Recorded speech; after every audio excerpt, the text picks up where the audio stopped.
আমাদের দোলের দিন 5 মিনিটের প্রোগ্রাম থাকবে।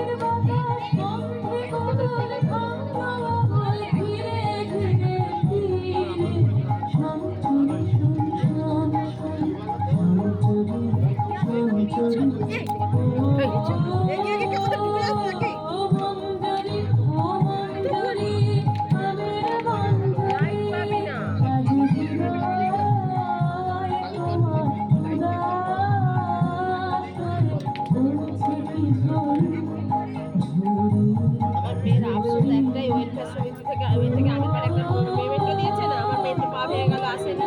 বলছে মা ওরা পেমেন্টও পেলে আমি আর পেলাম না, ওখানে পেমেন্টও জমাবো, কত পেমেন্টও নেবো। ভাবলাম যাস নি কি করে নেবো মা।